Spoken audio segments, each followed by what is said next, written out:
Assalamu alaikum wa rahmatullahi wa barakatuh.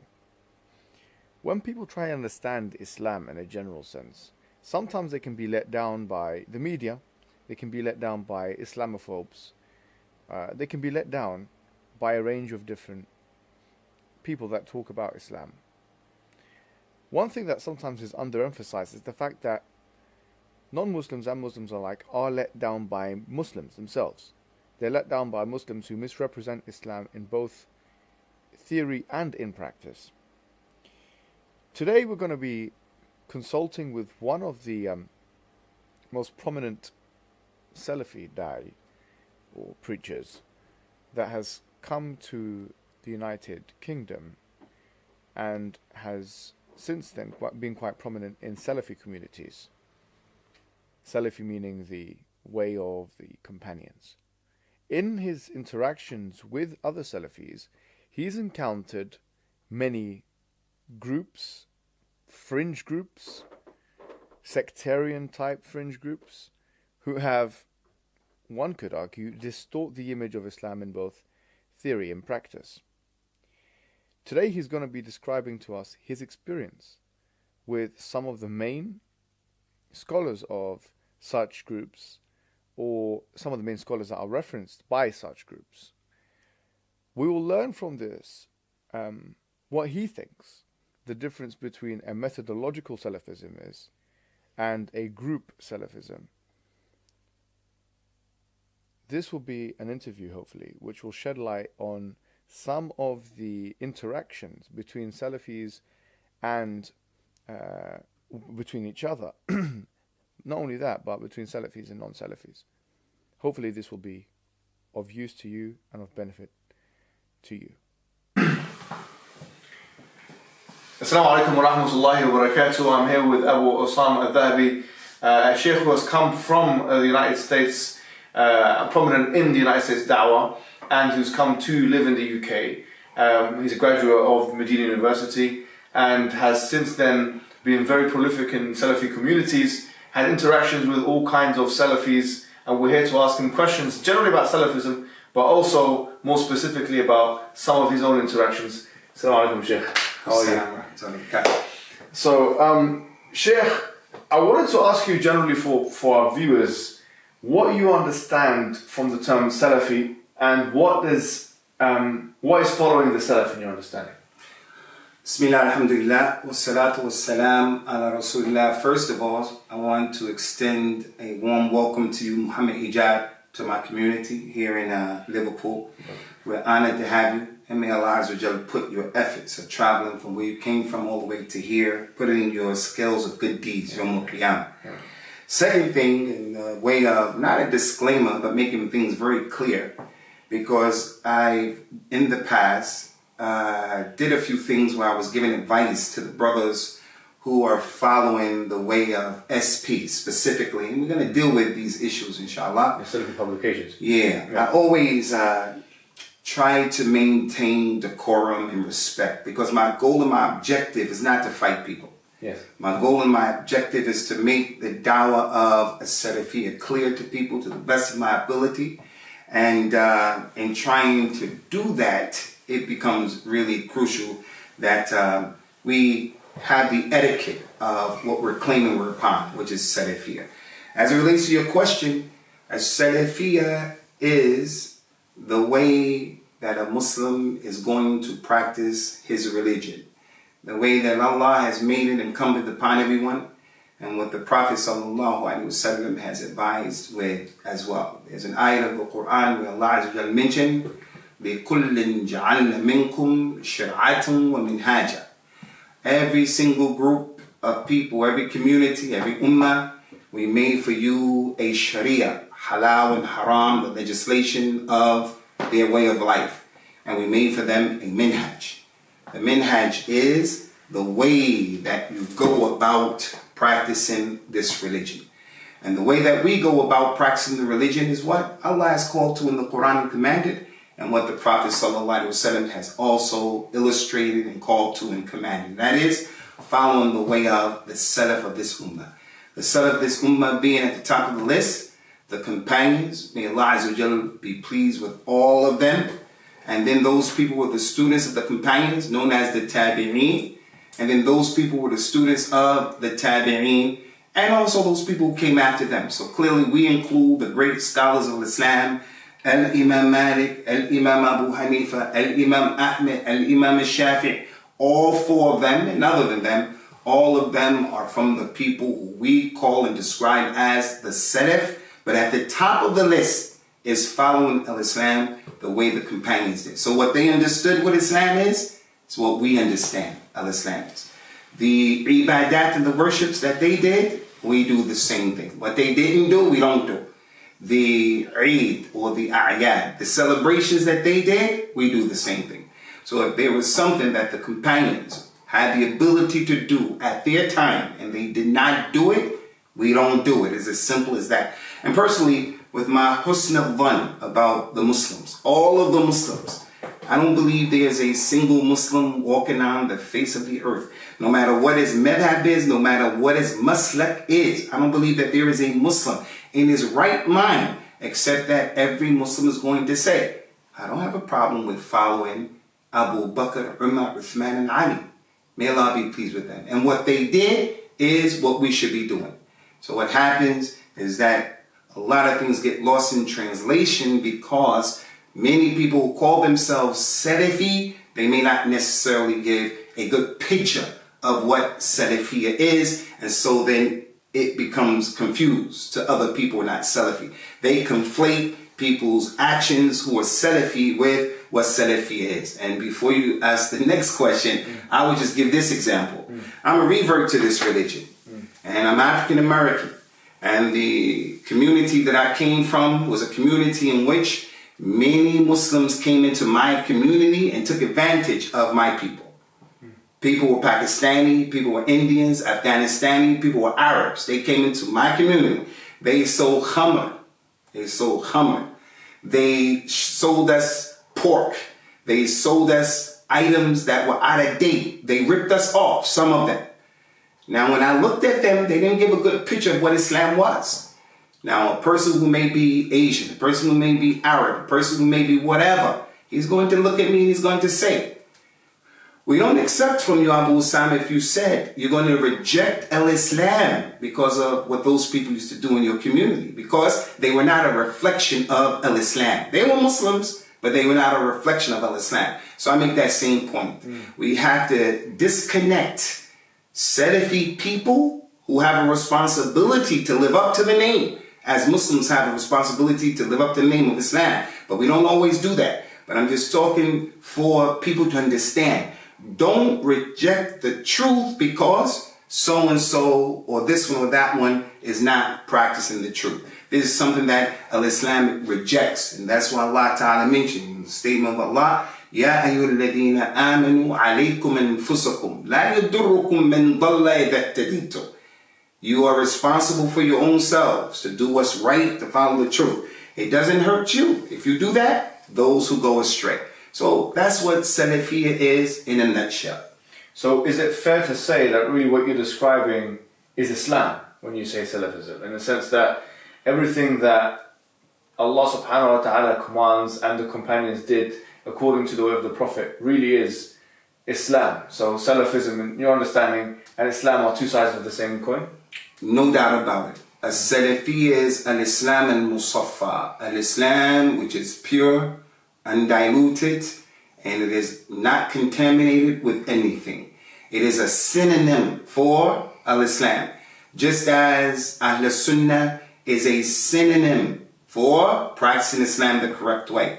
Al-Firqat al-Najiyah is a synonym for practicing Islam the correct way. So a Salafiyya shouldn't be understood to be something else. So when we talk about things in an intellectual way, we have to make sure that we make this very clear. But it's kind of like what the non-Muslims make a mistake with. When we say Allah, we worship Allah, we believe in Allah. Sometimes non-Muslims think Allah is another God other than the Khaliq that everybody worships. So when we say Allah, they think we have our own God unto ourselves.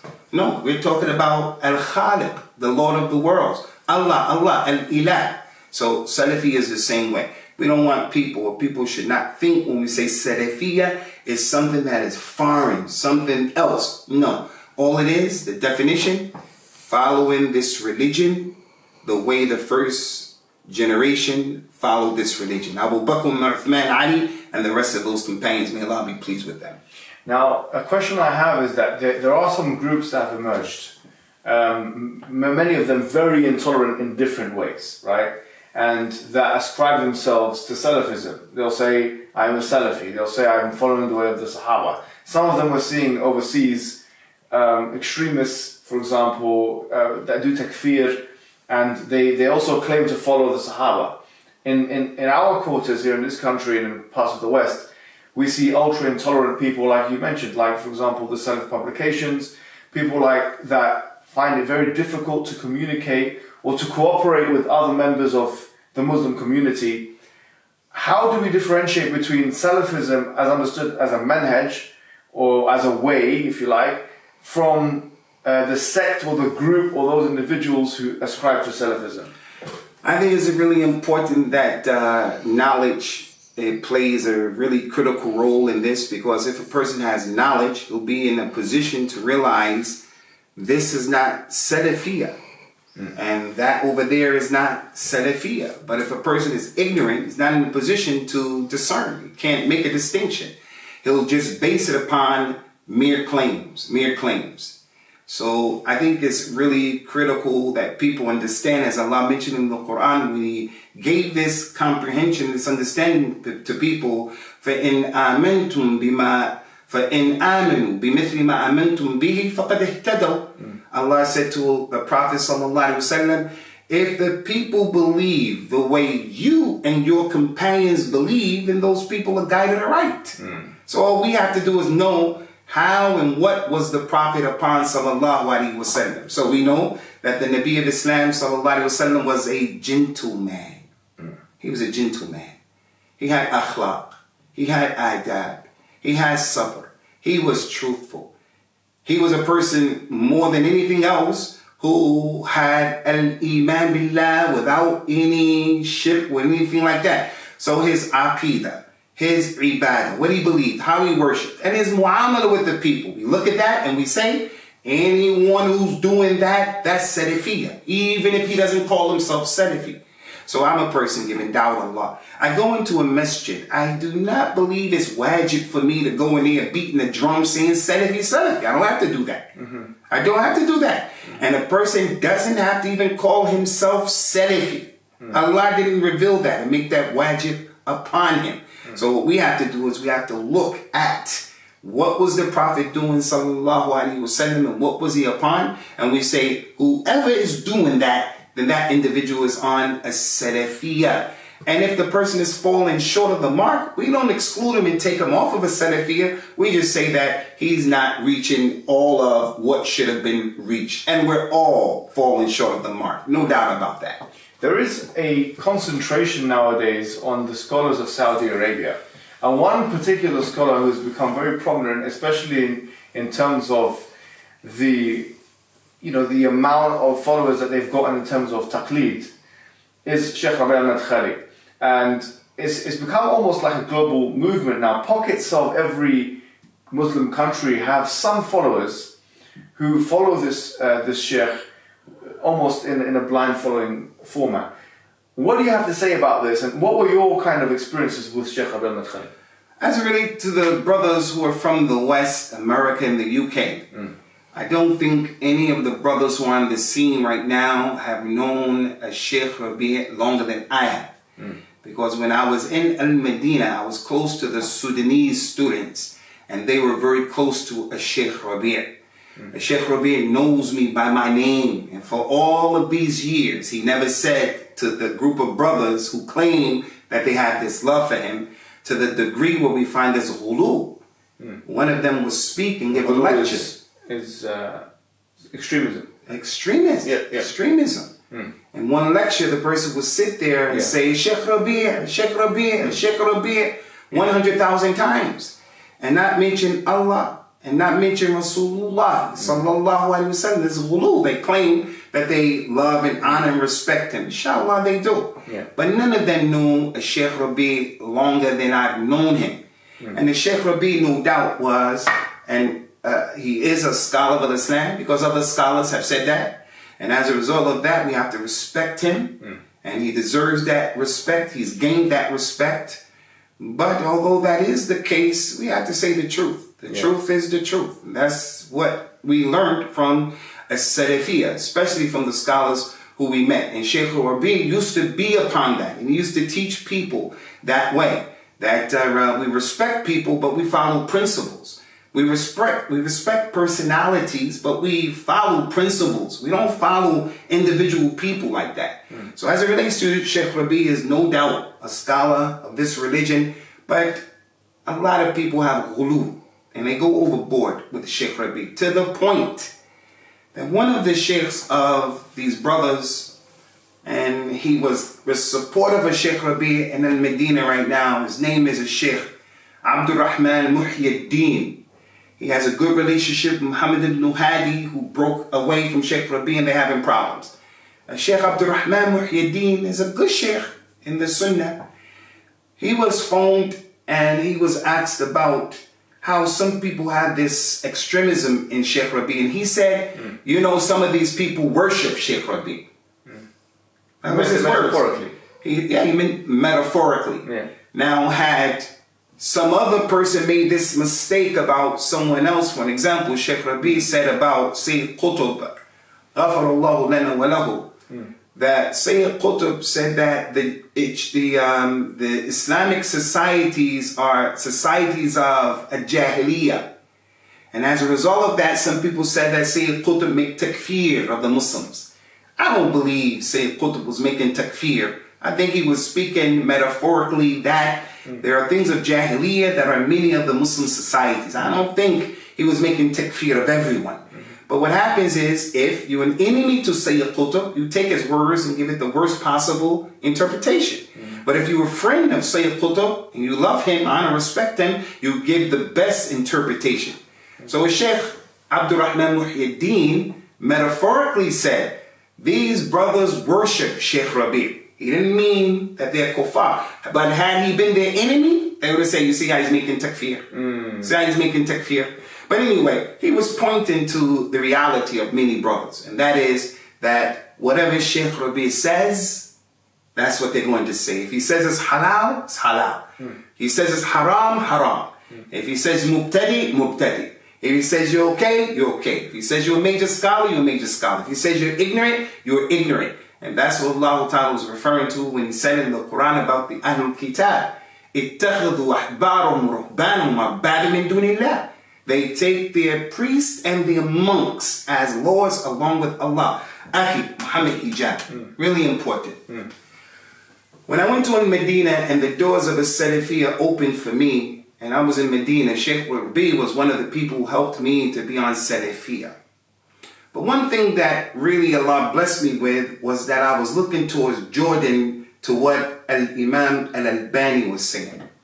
And Al-Albani, rahmatullahi alayhi, he has students like Sheikh Ali Al-Halabi, Sheikh Mashhur Hassan, like the Sheikh Hussein Al-Awaisha, and on, Salim Al-Hilali, Abu Ishaq Al-Huwaini, Abdullah ibn Salih Al-Ubaylan. He has many students. I have seen with my own eyes how students who are close to Al-Albani have refuted his positions and his rulings on hadith. Al-Albani would say the hadith is authentic or da'if. His student will come and say, I disagree with the sheikh, and give the opposite ruling. I've seen that, and that was the dawah and the teaching of Al-Albani. It was the same teaching of our Imam, Al-Imam Abu Hanifa, rahmatullahi alayhi, who said to his student Abu Yusuf, wayhak ya Yaqub, one to you, don't write everything that I say.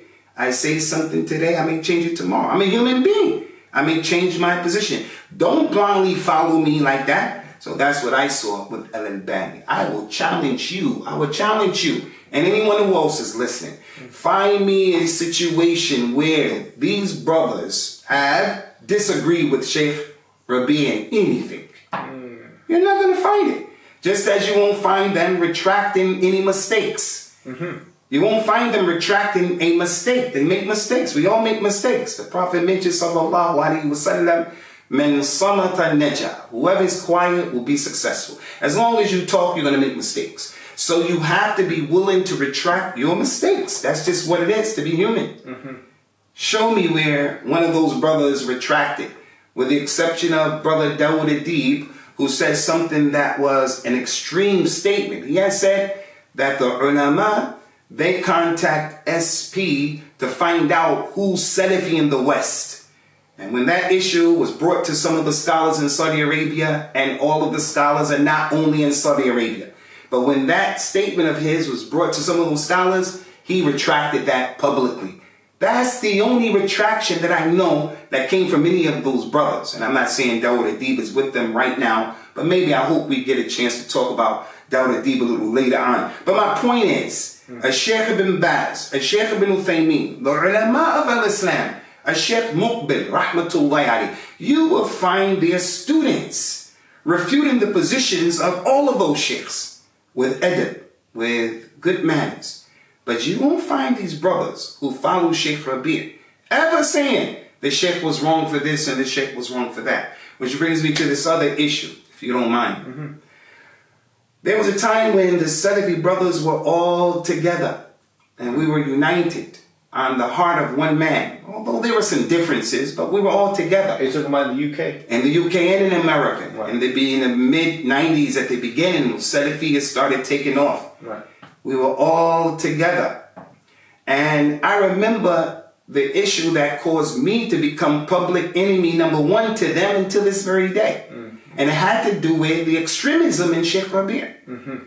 Some of the brothers from the UK, we had went over to Saudi Arabia to do a seminar, a knowledge-based seminar. I believe it was called the Abu Bakr as-Siddiq seminar, or it could have been the Umar seminar. It was those series. I'm pretty sure it was Abu Bakr as-Siddiq. And the brothers from Brixton and Luton were having problems with the bullying of SP, trying to take over the dawah and so forth and so on. So I was one of the translators at the seminar. So the brothers from Luton, like Brother Abdul Qadir Bakhsh, they said we're going to have a meeting with Sheikh Rabi' to try to get some understanding as to how to solve this problem amongst ourselves. So I said, okay, I'll come. I just went to be there. It has nothing to do with me. I wasn't the Imam of Brixton. I wasn't connected to Luton. And I definitely wasn't with SP. So I went as a translator.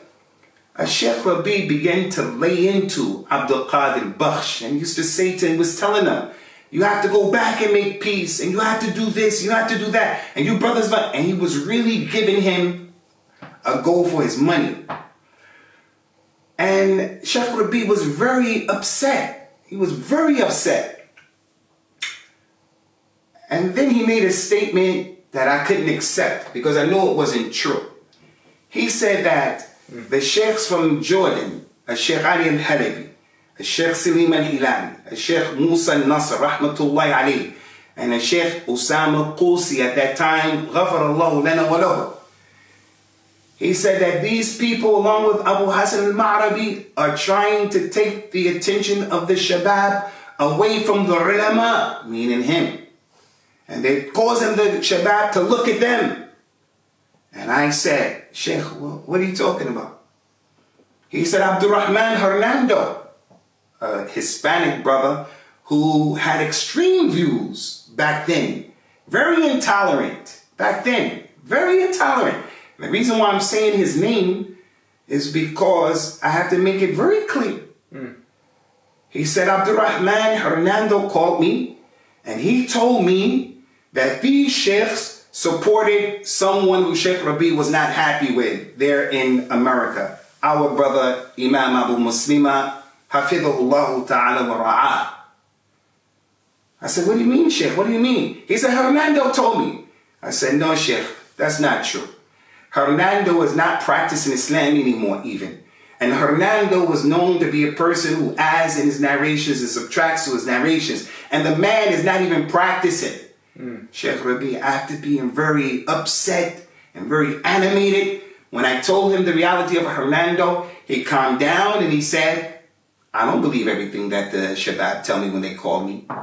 One minute he was very upset. And then when I told him the reality of it, Hernando, he calmed down and said, I don't believe it, everything that the Shabab tell me when they call me. So I saw that Sheikh Rabi was very upset over here, and in a few minutes he came down over here. So it made me feel this thing is about desires. With Abu Hassan al-Ma'arabi, that was how I felt. So there was a brother, I was good friends with him at that time. He's one of the leaders of SP. His name is Musa Richardson. At that time, he was a balanced brother. At that time, I used to believe that that brother, when he goes back to America, he's going to be really beneficial because he has good social skills and he was mature. He was a good person. Anyway, he sent me an email and asked me, what happened at the Majlis? What happened with the sitting with the Sheikh? I told him, I'll tell you later when we talk, but I saw some things in the Sheikh that don't allow me to take everything that he says. So those brothers from SP put pressure on Musa Richardson, who was not with them really at that time, but they put pressure on him. They would go out on a witch hunt at that time. Musa Richardson gave them my email. There's a hadith that said, Al-Majalis bil-amana. When you sit with people, it's an amana. Especially if the Quran is sensitive. He gave them the email.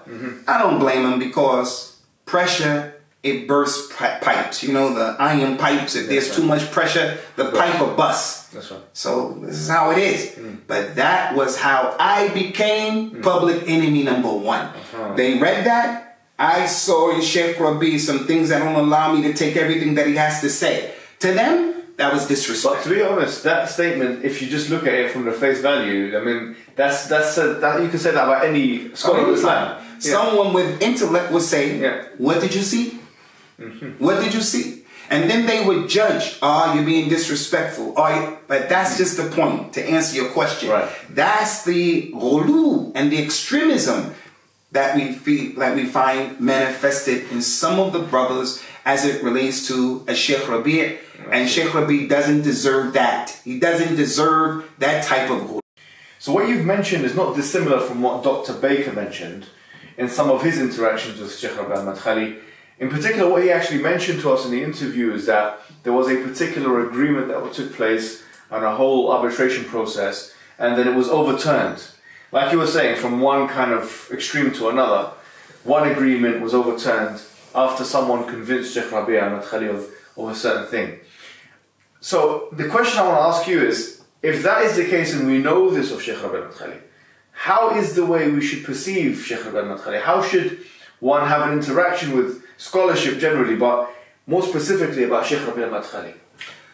As we mentioned, Sheikh Rabi' is a scholar, no doubt about that, a scholar of hadith, and he is a scholar who is respected for the field that he's in.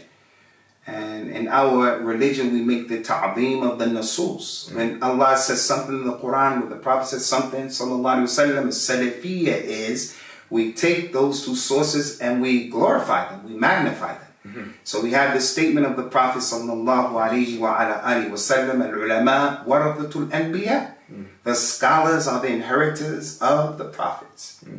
So if a Sheikh Rabi' is a scholar, or any other scholar for that matter, we have to raise him up. We have to respect him.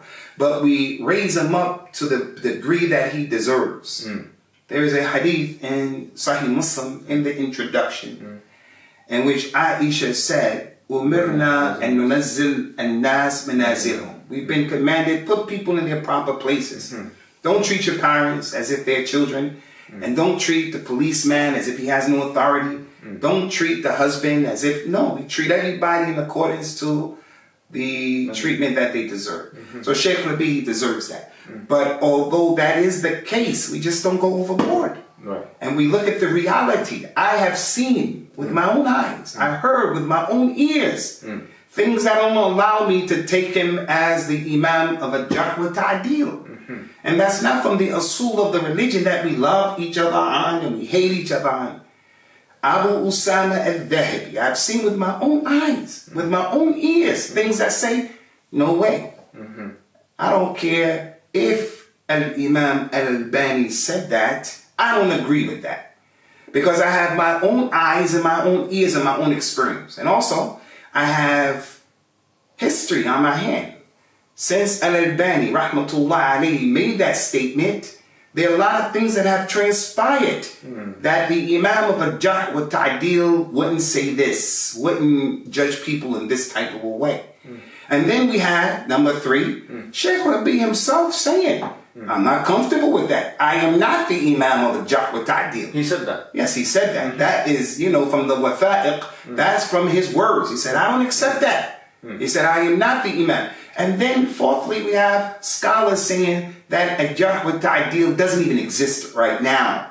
Sheikh Abdul Aziz al-Rajihi and other than them, they were saying this is, what we have right now is ghiba and namima. So from what I saw with my own eyes and my own ears is that incident with Abdurrahman Hernando. When the Sheikh was saying one thing 1 minute, believing in that, and then when I told him it's not like that. Hernando, he is a kadhab. Hernando is not practicing the religion. Hernando is known for mubalaga and being, a person who adds on to narrations and takes narrations away from the reality. And right away, he calmed down. Another issue is when the Abu Hassan al-Ma'rabi thing was very, very hot, and I had love and respect for Abu Hassan al-Ma'rabi, and I still have love and respect for him. So just before you go on to that, for the viewers, you could say that Abu Hassan al-Ma'rabi was with Sheikh Muhammad Khali at one point. No doubt about it. He respected him. And I think Dr. Abdul Haq Baker, he alluded to that yesterday because it was Abu Hassan al-Ma'rabi who sat with the brothers and then called Sheikh Rabi, in fact, Sheikh Rabi, and said, this is what has been agreed to. And Sheikh Rabi wrote off and he signed off on that. That's right. To come back and to break that contract. That's right. That's from what I experienced. Imam of al-Jarh wa Ta'dil, he's a human being like everyone else. But as I was mentioning, with this Abu Hassan al-Ma'rabi issue, Abu Hassan al-Ma'rabi, when I went to Sheikh Rabi's house with some brothers from America, and there were some brothers from his students who were there. And one of those brothers is my brother, Uncle Ibrahim Smith, who's been a teacher there in Saudi Arabia for over, 25, 30 years. When I was studying there, he was a teacher and he's still there. He was one of the brothers that was with me in the Majlis. And we had left Medina and we went to make Umrah and we met up with Sheikh Rabi in his house. He let everybody go, but he kept us there and he gave us lunch. Sheikh Rabi told me, Wallahi billahi tallahi, he told me, you are a pillar of a Salafiyya in the West. You must go back and mourn against Abu Hassan al-Ma'rabi. Sheikh Rabi calling me a pillar of a Salafiyya in the West? He can't be the Imam of the Jarh wa Ta'dil making me the pillar, because I'm not a pillar of Salafiyya in the West. So giving me that statement, if he really believed that, it's not true. I know that about myself. And can't nobody blow smoke in my ear or in my head to make me feel bigger than what I am. He said that to me, and I don't accept it because it ain't true. It's not true. The other thing I mentioned was, I give da'wah in the West, Sheikh, and as it relates to Abu Hassan al-Ma'rabi, this man has nothing to do with my da'wah. My mother and my father are kuffar, from the kuffar, my family members. My community, African American brothers and sisters in my community, they're kuffar. Those who are Muslims, they need to know about the Sunnah. Our children are growing, and we have this issue of our children leaving Islam or not practicing Islam. We have the governments where we come from making policies, trying to change normative Islam, pushing homosexuality down the throats of the people. We have some serious tahaddiyat, some serious issues, Sheikh. I am not going back to give da'wah to Abu Hassan al-Ma'rabi. He said, no, you must do it because you are a rukn from the da'wah of Salafi in the West. You must do it. And we went back and forth. I'm not doing that. That's not my da'wah. Trying to impress upon him. This is craziness. I'm not doing something like that. But I saw that he was musammam. He was insistent, persistent. I said, okay, I have an ishkal. I have a bit of a problem. And that is, we just came from Al-Medina. And in Al-Medina, I met up with your sheikh and my sheikh. We are mushtarikan in that sheikh. So we have some sheikhs who have different levels of students. And that sheikh that I was referring to was a Sheikh Abdul Muhsin al-Abad, Hafidhullah. We were with him.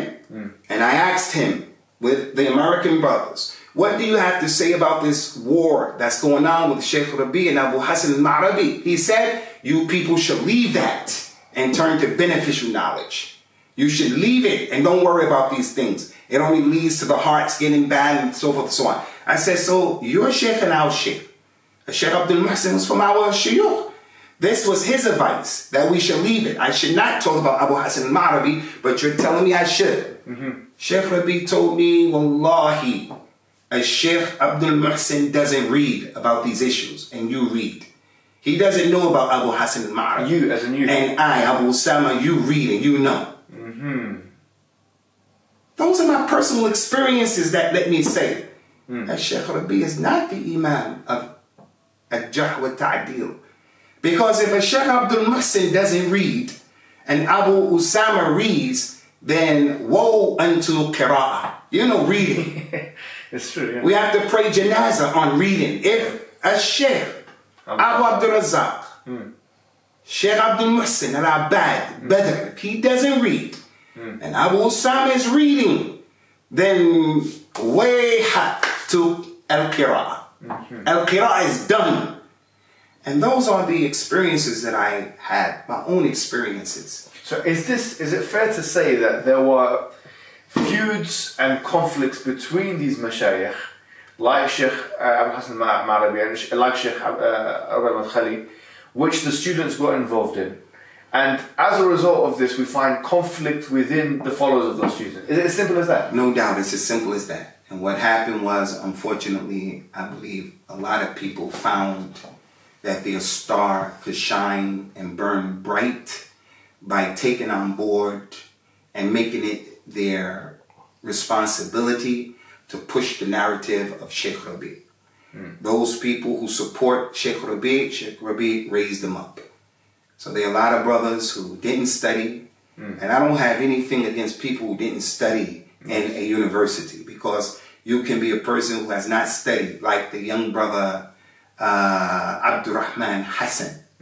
Abdurrahman Hassan hasn't really studied in the university as such, but he has more knowledge than most of the people out there talking, in my opinion. So I'm not against people who didn't study. It doesn't mean that inherently you don't know what you're talking about. But when we see people who have not been trained and they have not studied at all, we see some of the mistakes and statements of nonsense that they're making, and some of what they had to do with the confusion of the folder that's going on, that's madmoon, that's blameworthy. That is blameworthy. So what happened was, the University of Jamiat al-Islamiyya in Medina is a prestigious university, just like an Azhar in Egypt. So if someone were able to graduate from there, it's going to give him a level of respect and credibility. And if a person didn't graduate, he may not get that same level of respect. So I found that there were a group of brothers who they didn't accomplish graduating from any university. Like Bilal Davis and Abu Khadeejites. Yeah, whoever, yes, those people. And what happened was, they took on board the battles of Sheikh Rabi', and then they raised the flag of al-wala wal-bara'. Whatever position Sheikh Rabi' holds, you have to hold it. And what he didn't hold, you can't hold it. And whatever you take that's opposite of that, we're going to wage war against you. And that's what happened. And Sheikh Rabi' raised up many of these people, which brings me to another very important point about a-Salafiyya. When I said that Salafiyya is a synonym for al-Islam, it's a minhaj of how to practice Islam. And it is al-Islam al-Musaffa. In a Salafiyya, like al-Islam, you can't leave anything out from Islam that you are supposed to practice. So you can't cherry pick this or that and leave it out. I don't want to wear hijab. I don't want to pray. I don't want to do this. I don't want to do that. If it's wajib, you have to do it. If it's haram, you have to leave it alone. The point is, it is not befitting for a believing man or a believing woman if Allah and His Messenger decide a thing to have any say-so in that affair. All right? So we can't leave anything about al-Islam out. But let's say that a group of people are on Salafiyya where everything that their sheikh or everything that they think is correct, you can't leave that. That's what they believe. They believe that they embody al-Islam or the Sunnah. No, you have every right to say, I don't follow what Sheikh Rabi says in that. And I don't agree with what you're saying in that. And I am not leaving anything off from al-Islam. But when a person has a monopoly, his understanding, Salafiyya is this. And the Sheikh embodies Salafiyya. And we embody Salafiyya. I say, no, that is Hizbiyya. That is an occult. I have every right to reject what you said, what he said, and I don't agree with your point of view, your point of view. So a Salafiyya, again, it is not what Fulan said or Alan said or this group or that group. It is what the Prophet ﷺ brought and what those companions, may Allah be pleased with them, what they understood and what they practiced. And that's why there's a sheikh from Saudi Arabia, and I don't believe all sheikhs are from Saudi Arabia. His name is Badr al-Utaybi. Badr al-Utaybi, the brother from Nelson, Abu Abbas, Naveed. Those brothers brought him here. And I remember Naveed and those brothers were translating for him. He has a beautiful clip that's been translated on the internet where he was saying what Salafiyya is and what it isn't. And he was saying a Salafiyya is birrul walidain. A Salafiyya is being kind to your guest. A Salafiyya is being clean. A Salafiyya is being merciful. A Salafi is all of that. A Salafi is refuting people who should be refuted in the way that they should be refuted. But Salafi is not all about refutation. That's right. A Salafi is not me following your sheikh. That's not Salafi.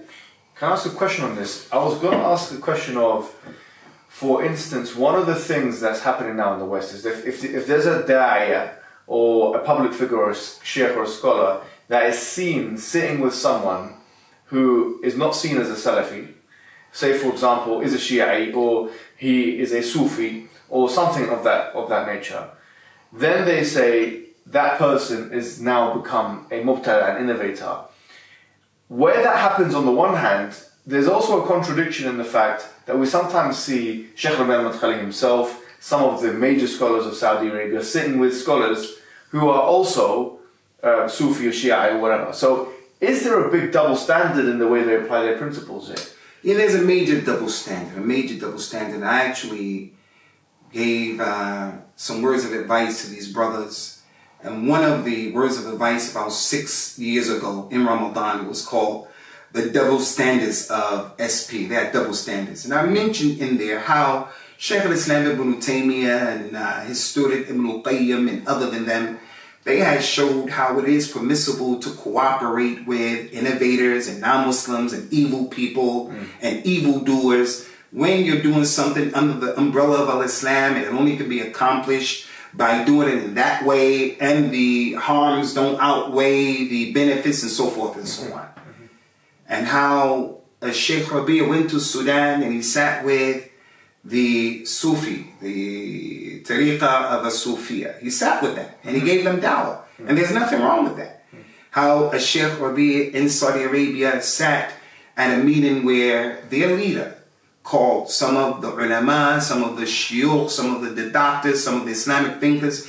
He told them, well, everybody to come together and we wanted to address this issue about the identity and preserving the identity of our country, our nationalism. Sheikh Rabi went to that. He had to obey the ruler, but in that meeting were people cursed the companions. In that meeting were people from the Asha'ira. In that meeting were people from Sufis because they represented all walks of life of Saudi Arabia. So he went, and I believe his participation in that was under the umbrella of al-Islam. It's not to be blamed. Yeah. So when Sheikh Rabi does it, it's okay. When they do it, it's okay. But Muhammad Hijab, some brothers were telling me about you, Muhammad Hijab, and you know this is only my third time meeting you. Don't sit with Muhammad Hijab. Don't sit with Muhammad Hijab. Why shouldn't I sit with the brother? Because of this or that. Well, number one, I didn't see that. And number two, I'm going to talk to him about that. And after I talk to you about those things, I'm sitting with you. I'm sitting with you. Because what I'm trying to do overall, I believe I have a goal and objective of what I'm trying to do in terms of making it clear to people, hey, this extremism in Sheikh Rabi is a problem. It is a problem because it is giving people a misunderstanding about what Salafiyya really is. And there's another issue that's really critical, and that is we are acting like what we call in America the Keystone Cops. Back in the day, Laurel and Hardy, the Three Stooges, way back in the day when they had silent movies, there were a group of cops who used to run around looking for the criminal, and they would just move very, very quickly, bumping into each other, bumping into the walls like clowns. This is how we're behaving. You and I are going to hate each other and be enemies to each other because Sheikh Rabi doesn't like this person or that person, and based on that, you and I are fighting each other over those people.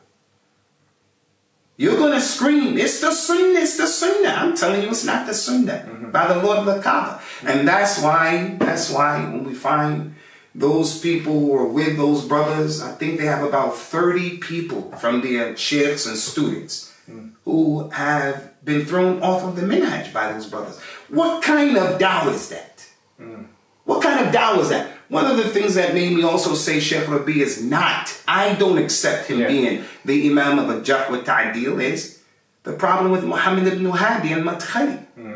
Muhammad ibn Hadi al-Madkhali, he was singing the same tune as Sheikh Rabi. Whoever Sheikh Rabi likes, he likes. He doesn't like, he doesn't like. And I remember about 4 or 5 years ago, Sheikh Rabi said, Muhammad ibn Hadi al-Madkhali is from the Kibar al-Ulama. I heard that with my own ears. And I saw with my eyes. I was shocked. And the SP was saying the same thing. Where did they get that from? They got that Sheikh Rabi. That was his ruling. He said, some people were criticizing him. He said he's from the major scholars. That was another thing when I heard. I know Muhammad ibn Hadi al-Madkhali. He has knowledge. And I remember he was in my faculty, Kulit al-Dawa. And we used to love him because when he would come for his class, which always began after the morning break, what they call the fusha, he would come in the third period every day. He would wear his bisht, he would have his fold that was halfway to a sock, and he would walk in there with izzah. And in my kulliyah, there were a lot of people who are suroris and ikhwan and stuff like that. May Allah guide all of the Muslims to the sunnah and bring us together on the haqq. And the sheikh used to walk through, and I used to look at him, I used to say, MashaAllah.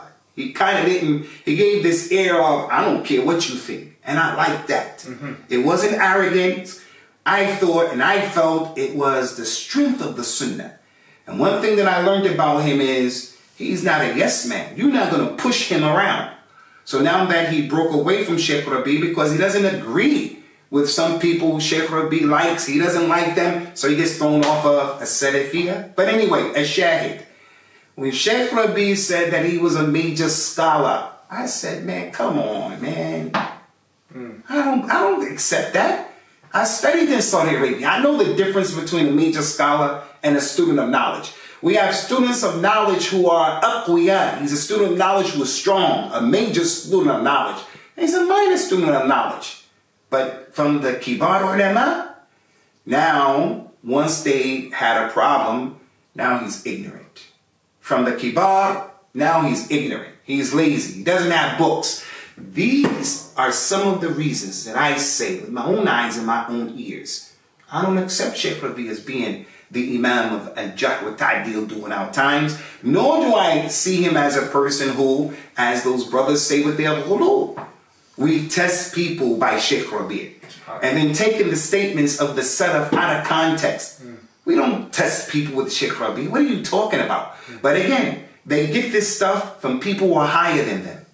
Right? Because Muhammad ibn Hadi al-Madkhali, he has said, anyone who goes to Mecca and you don't go see Sheikh Rabi', something's wrong with your Salafiyya. That's extreme. That is extreme. And this is what we're telling brothers, come on, you have to get off of that stuff. Relax and balance yourself. You don't know Brother Muhammad Hijab how many times I have made a public attempt to invite those brothers, come. Let's come to the table to discuss the situation. Can you imagine? I know that you do dawah to people who are atheists and so forth and so on. an atheist comes to you and says, listen, Muhammad Hijab, listen, with all sincerity, I'm not here to argue with you, man. I really want you to explain to me, how does Allah exist? I'm going to listen. Would you ever say to him, no, I don't have time for you. I don't have time for you because I have to eat lunch. I don't have time for you because you're not sincere. I don't have time for you because you're this or you're that. Would that be your response? So we've said to those brothers so many times, come. I want to hear why I'm a muqtadi. I want to hear that. With your dalil, I want to hear it. And if what you're saying is true, I'm going to make tawbah. I'm going to stop. I'm going to do the right thing. Yeah. You know what their response is? Yeah. We don't sit with the people of bid'ah. We don't sit with people of bid'ah. Yeah, it's crazy, brother. It's a lack of sincerity, brother. But can I ask a question on this? Because do you think that they are more ahl, that they, for example, those people in SP, the main figures, someone like Abu Khadija or someone like Bilal Davis or Abu Ayad, Amjad Rafiq, they do make tabdiyah. They have made tabdiyah of myself, for example. Recently, Amjad Rafiq has made tabdiyah of me. On his own? Yeah, on his own, without any scholars. So the question is, what gives them the confidence to be able to do that by themselves? I think it's a classic case of what's been mentioned in the Quran. Like the statement where Allah Ta'ala mentioned, زَيِّنَ الشَّيْطَانُ لَهُمْ سُوءَ عَمَالِهِمْ. Shaitan made their actions seem alluring to them and okay. And then we have that other issue of al-ghurur, where a person is impressed with himself. I'm Salafi, we are the Salafis. We're the cream of the crop and everybody else is off of it. We are the firqat al-najiyah. And they exist like that. And you don't see this level of, hey man, slow down, pump your brakes and slow down. So, just to summarize now, I mean, what kind of advice would you give people that are involved in this, that are in this kind of, I mean, we've heard some really tragic stories, for example, when we talk about Dr. Baker, about literally families being divided, being broken up, husband being divorced from a wife, fasq nikah happening, because the person's been declared as mubtada'. We've heard real stories about, communities being broken up, not just families, but the whole community being broken up. People seeing Islam as an intolerant religion because of this groupism, this sectarianism. What advice would you give people that are involved in this, that might be benefiting from this, on how to get out of this? Well, first of all, I think it's really important that we understand that the Salafi community, we do not have a monopoly on drama and misbehavior and things that causes the eyes to weep and the hearts to become sad. All sects, all groups have their issues and their challenges. But my issue that we're dealing with right now is just this thing where people are talking as if they're the cream of the crop and Allah's gift to the universe, and all this trouble that's being caused by these brothers who are speaking to this narrative. So to answer that question, there are three types of people that I've found over the years who have been able to navigate through this thing properly. Three types of people. So a person has to be from two of them at least. The first person is the one who has been oppressed. So the one who tasted their oppression, they look and say, man, this is not right. Whether it's a man or a woman, people have been oppressed by them. Like in Reading, what happened with the people in Reading, the way some of their brothers were dealt with and the way they treated people without giving them the benefit of the doubt. But the sad thing is that the brothers of Reading, many times, they won't see that that's what they did to other people. The brothers who were oppressed by them in Reading, the way they were dealt with, and they don't like it, the Reading brothers are doing that with other people. So if you ask the Reading brother, why is this brother muqtadi? They don't know. They're just going to parrot off the same garbage that they've been hearing. So people who have been oppressed, they know that it's not right. The second two things, and this is my advice, be from these two people, is the person who is not a yes man. If you're not a yes man, like in Jahiliyyah, your personality is, you're not the type of person people are going to come and push you off the square, and just because everyone says that, you're going to get with the program. You make up your own mind, you're your own man. Because they put so much pressure on people, like I told you, Musa Richardson. He gave my personal email to them, which caused my problem with them. And he was my friend. And he subsequently became one of them. And when I talked about his people's skills, that was back then. It's a different issue now. So you can't be a yes man.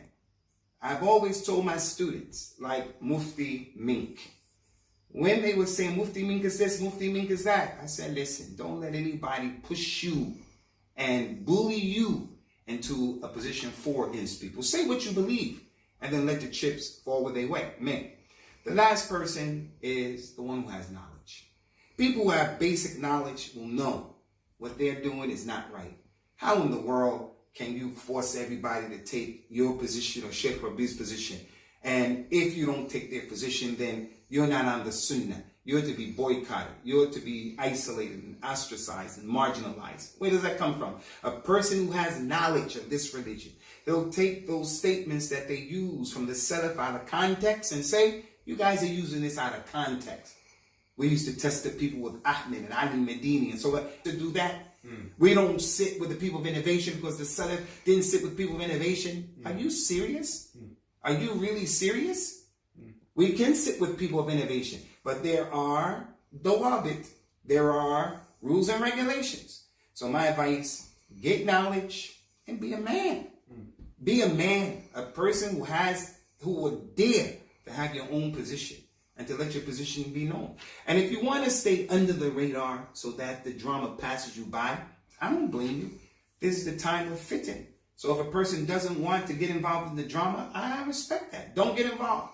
But be quiet and don't oppress people just because they're oppressing them. Like Abdullah ibn Mas'ud said, he said, "La takunu imma'a." Don't be a copycat. If the people do right, you do right. If the people do wrong, you do wrong. He said, "Tafattinu," but you got to use your brain. If the people do right with them. If the people do wrong, you don't do wrong with them. That's my advice. Jazakumullahu khairan, Sheikh Abu Usama al-Dhahabi. It's been a pleasure talking to you today. My pleasure, Akhi Muhammad Hijab. Ahsanallahu ilaykum, barakallahu feek, Habib. And that is another interview we've done with one of the forerunners of the Salafi Dawah here in the United Kingdom. Inshallah, you've benefited from this. Wassalamu alaikum wa rahmatullahi wa barakatuh.